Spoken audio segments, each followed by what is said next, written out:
संस्कृति, धर्म, विरासत, कला, राजनीति, नृत्य, स्वाभिमान, देश दुनिया तथा अपराध और अपराधी, सब पर नजर कर्म सिद्धि समाचार की। कर्म सिद्धि समाचार, एक सोच एक जुनून। नमस्कार, कर्म सिद्धि समाचार में आपका स्वागत है। मैं इस वक्त ESI NIT 3 फरीदाबाद में उपलब्ध हूँ, जो ESI के एक बड़ा मिसाल है। मानवता के नाम पर एक ऐसा परिचय हमने उत्तर प्रदेश से लेकर हरियाणा में ये पहली बार ये परिचय देखा है, जो एक अपने आप में मानवता की मिसाल है। यहाँ NIT फरीदाबाद में ESI के अंदर एक व्यक्ति आता है दिखाने। उसके पैर में एक छोटी सी इंजरी है और इंजरी के बाद जब उसको दिखाया जाता है, दिखाने के बाद जब वो अपने चेयर पे आता है, कुछ सीनियर डॉक्टरों का इंतजाम करता है, इंतजार के लिए समय देखता है, तो इंतजार करते वक्त कुछ ऐसी अजीबोगरीब घटना होती है जिसकी एक बड़ी मिसाल है, जिनको हम मौके पर नहीं थे, लेकिन हमारे एक सहयोगी मनोज चौधरी हैं, जो लगातार उन्होंने इस सूचना को हमें दिया। और आज मैं रविवार का दिन है, ESI हॉस्पिटल में उपस्थित हूँ। सीधे परिणाम से आपको जानने के लिए उस स्टाफ से मिलाते हैं जिसने उस व्यक्ति के साथ बिल्कुल जद्दोजहद करने के बावजूद भी उसको ईमानदारी के साथ अपनी मानवता का मिसाल देते हुए उनको 1150 किलोमीटर एक तरफ का जो दूरी है वहां तक पहुंचाने का प्रयास किया। एक बड़ी मानवता है। ये हमारे एक जो सीनियर स्टाफ है, जो आर्मी से रिटायर्ड हैं, ESI में जॉब करते हैं, उनसे पूछते हैं कि मामला क्या है। आखिर आप अपना परिचय बताइए। मैं प्रताप सिंह, आर्मी से रिटायर हूँ, कैप्टन रैंक से। और हमने उस बच्चे को यहाँ रोता देखा, जो उनकी सबसे पहले आप अपना परिचय दें, उसके बाद में जो इशू है वो पूरा। मैं ऑलरेडी कैप्टन आर्मी से रिटायर हूँ, प्रताप सिंह। मैं ESI में सुपरवाइजर की पोस्ट पर नौकरी कर रहा हूँ। और हमने कल एक वारदात देखी, जो कि हम उसके बच्चे के साथ में कोई भी नहीं था, मियाँ बीवी थे और वो बहुत दूर के रहने वाले थे। जो ये जब पता लगा, जब हम उस लड़की से बात किया, वो बिहार के रहने वाले थे, वैशाली के रहने वाले थे। तो हमने एक मानवता के आधार पर उसको अपनी बेटी की तरह समझ के, अपने बच्चे की तरह उसके साथ में जो भी हमने मदद बनती थी, हमने उसको मदद दिया। मदद में आप लोगों ने किस तरह से उसकी मदद की, उस पूरी व्याख्या में? हमने सभी जितने भी फौजी और हमारे सिविल गार्ड है, लेडीज गार्ड है, हमने आपस में देखा, उनके पास पैसे का कोई इंतजाम नहीं था, बॉडी को ले जाने के लिए कोई नहीं था, और नहीं उसको 4 बंदे कंधा देने के लिए उसके कोई यार रिश्तेदार यहाँ पर थे। तो हमने देखा कि हमको इसको कैसे कैसे वहाँ पहुँचाए। हमने अपने MS साहब से बात की, हमारे HOD साहब है सिक्योरिटी के जो इंचार्ज है, उनने बात की। और हमने सभी ने, किसी ने 500, किसी ने 100, किसी ने 2000, किसी ने 1500, किसी ने, MS साहब ने 16,000 रुपये अपनी तरफ से दिए। लगभग 40,000 रुपये हमने इकट्ठा करके यहाँ से MS साहब ने एम्बुलेंस फ्री, और यहाँ से MS साहब ने एम्बुलेंस फ्री, और उसको यहाँ से हमने उसके घर के लिए भेजा। वो जो ड्राइवर गया है, उस ड्राइवर की क्या महत्वता थी? उस ड्राइवर ने आपसे कितने पैसे लिए, जो 1150 किलोमीटर की दूरी को एक तरफ से कवर? 20,000। लगभग हमसे उसने 20,000 रुपये में बात होगी थी। हमने उसको बताया था कि इनके पास कुछ भी नहीं है, हम अब मदद कर रहे हैं, आप भी कुछ मदद करिए। इसलिए उसने बोला कि ठीक है, मैं इसको 20,000 रुपये में वहाँ छोड़ के आ जाऊँगा। जो आपका सीनियर स्टाफ है, जो अंदर डॉक्टर हैं, उन्होंने किस तरह का आपका सहयोग किया? वो जब यहाँ पर बैठा था, उसको एक हिचकी जैसी आई थी, तो हमारे गार्डों ने देखा कि इस बंदे के साथ में कोई भी नहीं है, और वो उसको फटाफट उठा के हम अंदर लेके गए। डॉक्टर साहब ने, नर्सिंग स्टाफ, जो भी स्टाफ था वहाँ पर, उसको देखा। तो देखने के बाद में उसको पंपिंग किया। उसकी ECG पता नहीं, मशीन है, मशीनों के बारे में मुझे पता नहीं क्या है, लेकिन उसके मशीन लगाई, जो भी चेक किया, जो भी डॉक्टर को पॉसिबल लगा वो देखा। उसके बाद छाती पर उसके पंपिंग किया, लेकिन फिर उसने, डॉक्टर साहब ने बताया कि ये अब नहीं रही। आप आर्मी की सेवा करके कितने समय बाद रिटायर्ड हुए? मैं 28 साल नौकरी आर्मी में करके आया हूँ। 28 साल आपने देश की सेवा की। आज आप यहाँ ESI में कार्यरत हैं। ESI में आप कितने दिनों से कार्यरत? मैं 5 साल से कार्यरत हूँ यहाँ पर। अभी तक तो और भी कोई ऐसी घटनाएं आपके साक्ष्य में, प्रमाण में है? नहीं, ऐसी हमारे सामने कोई नहीं है कि कोई भी ऐसी होती, हॉस्पिटलों के अंदर ऐसी होती रहती है। उसके घर के परिवार का कोई रिश्तेदार, कोई ना कोई उनके साथ होता है। उनको जो हम मदद करते हैं तो यही है कि भाई आप साइड में बैठ जाओ, रो मत, जो भी बात है घर के बड़े आदमी जाकर डॉक्टर से बात करो। लेकिन ऐसी बात हमने लगभग 57 साल मेरी उम्र होगी, हमने कोई नहीं सुनी न देखी।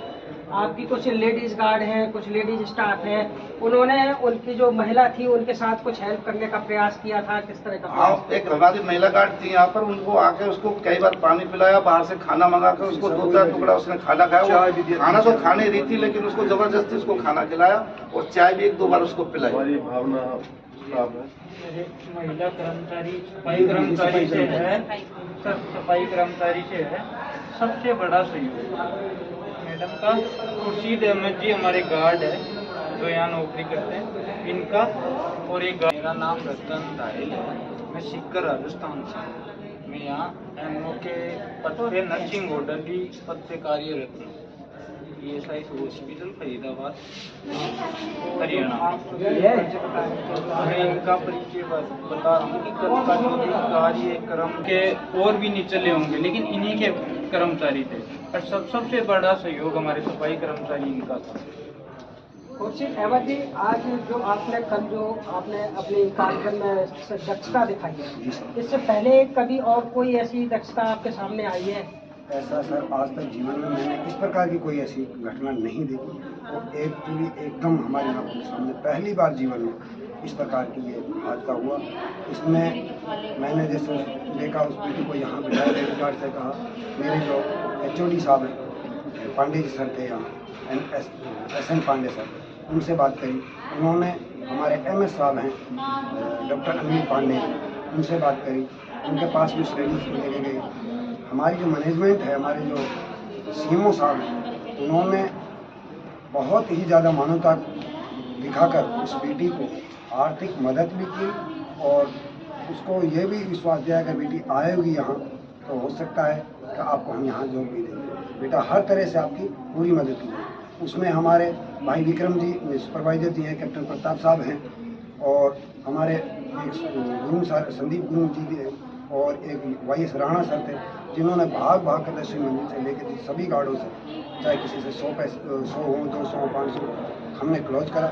हमने किसी से ये नहीं दिया कि ये देना है ये नहीं देना, जितना जिससे हुआ सब ने बढ़ चढ़ कर, पूरी सिक्योरिटी ने, पूरे स्टाफ ने और जिससे भी हमें जरूरत पड़ी सब ने पूरा हमें योगदान दिया और इस बेटी को हमने उसे घर पहुँचाने का कार्य। अभी तक के दौर में ये देखा गया है कि कोई भी सिक्योरिटी गार्ड हो या सिक्योरिटी सुपरवाइजर हो या सिक्योरिटी सिपाही हो, उसको एरिया दिया जाता है कि उस एरिया के अंदर उसकी ड्यूटी है, इससे बाहर का उसे कोई अधिकार नहीं। राइट बात है। लेकिन जब आपने इतनी बड़ी जिम्मेदारी को निभाया है, जब आप इस वक्त उस घटना के समय इधर उधर भागे हैं, तो आपको अपने सीनियरों का ध्यान नहीं रखना पड़ा या किस तरह से? मैंने अपने सीनियरों को रिपोर्ट कर दी थी, मैंने सर ऐसे हो गई है, उन्होंने कोई बात नहीं, तो इसको दे दी।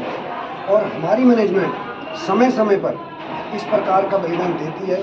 हमारे एक डिप्टी डायरेक्टर जी हैं वीरेंद्र सिंह दैया जी, उन्होंने भी अपने जन्मदिन पर एक मिसाल कायम की है, ब्लड कैंप लगा कर अपना खून देकर फिर और साथियों ने सबने 100 यूनिट से ऊपर हमने उस दिन रक्तदान इकट्ठा किया था, ताकि कोई भी आदमी, कोई गरीब आदमी बिना खून के ये नहीं हो कि उसको खून नहीं मिला। हमारे सीनियर सर, हमारे सीनियर सर और हमारे इंचार्ज राजेंद्र जी, इंचार्ज मैडम तपस्विनी जी, उनके सहयोग से इनको कोई भी जो भी घूमना फिरना हो अपना ड्यूटी छोड़ के इस कर्तव्य के लिए कोई बाध्य नहीं करती। हम तो हमने आज तक देखा नहीं है जिंदगी में।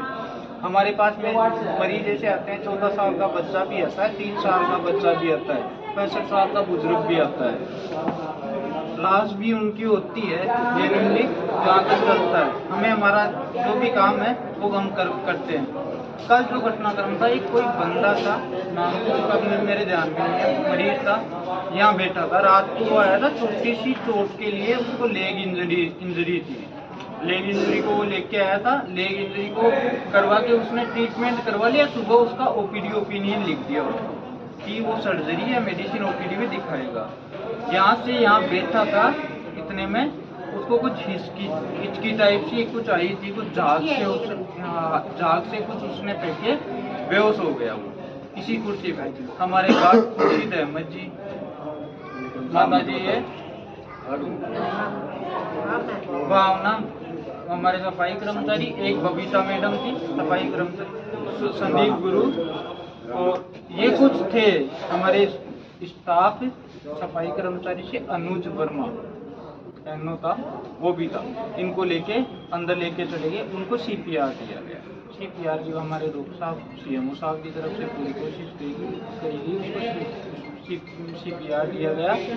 CPR देने के बावजूद उस बच्चे की, उस पेशेंट की ECG लाइन प्लेट आ गई, उसकी पूरी कोशिश की गई, वो नहीं था, उसका अननोन था।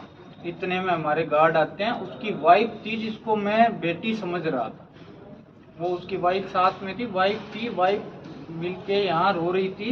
इतने में गार्डों ने देख के, हमारे खुर्शीद अहमद जी ने, पुनः बता रहा हूँ, खुर्शीद अहमद जी ने देख के इनकी मदद करके कि पूरे गार्ड जो 10th फ्लोर तक जाने में हमें कम से कम आधा घंटा लग जाता है, इन्होंने सीढ़ियों से भी चल के, खुर्शीद अहमद जी ने सीढ़ियों से भी चल के इनकी मदद करवाई कि कैसे भी हो बच्ची ये रो रही थी कि हमारे पास बिहार ले जाने के लिए पर्याप्त खर्चा नहीं है। आप राजस्थान से उत्तर प्रदेश की बात करो या उत्तर प्रदेश से बिहार की बात करो, लेकिन हरियाणा से बिहार की बात हो रही है ESIC हॉस्पिटल की, जहाँ तक पहुँचा है हरियाणा से बिहार उस बच्ची को इन्होंने खुद अपनी मदद करके और पहुँचाया अपने हिसाब से। बाकी जिनका भी सहयोग रहा वो इन्हीं के पद के आदमी थे, चाहे से वो इनके सीनियर होंगे, इनके जूनियर होंगे या इनके और भी निचले होंगे, लेकिन इन्हीं के कर्मचारी थे। और सबसे बड़ा सहयोग हमारे सफाई कर्मचारी इनका था। खुर्शीद अहमद जी, आज जो आपने कहा का कि जो लोग केवल सिक्योरिटी सुरक्षा के लिए होती है, न कि अतिरिक्त जिम्मेदारियों के लिए, इस सिक्योरिटी ने वो कर्तव्य दिखाया है, वो समाज हित के लिए दिखाया है जो हर व्यक्ति नहीं कर सकता। कुछ सिक्योरिटी सिपाहियों ने अपनी जिम्मेदारी को सीनियरों को सूचना देकर तत्काल प्रभाव से अपने सभी स्टाफ को सूचना दी और सूचना देने के बाद ये अपने अपने कामों में लग गए। जिस व्यक्ति के साथ जो अनहोनी घटना हुई है, जिसकी जान गई है, उसकी परिवार की हेल्प में लग गए और बेझिझक उसको हर तरह से कोशिश की, लेकिन कोशिश नाकामयाब तो हुई, लेकिन एक प्रत्यक्ष को प्रमाण की आवश्यकता नहीं होती है। ये कहा भी जाता है जिसका कोई नहीं होता उसका भगवान होता है। उस वक्त उस स्थिति में जो इन गार्डों ने जो अपना परिचय दिया है वो वाकई एक मानवता का बड़ा विशाल परिचय है और भगवान के रूप में उन्होंने उस महिला को 1150 किलोमीटर एक तरफ की दूरी के लिए पैसे से ही नहीं बल्कि भोजन से, पानी से हर व्यवस्था कर उसको यथास्थान पहुंचाने का काम किया है। ये एक NIT फरीदाबाद की बात नहीं, पूरे हिंदुस्तान में मुझे लगता है ये पहला मामला है जो 1150 किलोमीटर की दूरी तक किसी की बॉडी को पहुंचाना और जिम्मेदारी निभाते हुए उसको वापस घर पहुंचा करके एक आश्वासन और दिया गया कि आप अपने इस क्रियाकलाप को पूरा करने के बाद अगर हॉस्पिटल में आएंगी तो हम आपको शायद है दोबारा जीर्णोद्धार के लिए आपको नौकरी भी देंगे। ये आश्वासन एक छोटा नहीं, बहुत बड़ा आश्वासन है। धन्यवाद। कैमरामैन सहयोगी के साथ दुष्यंत सक्सेना, कर्मसिद्धि समाचार, फरीदाबाद।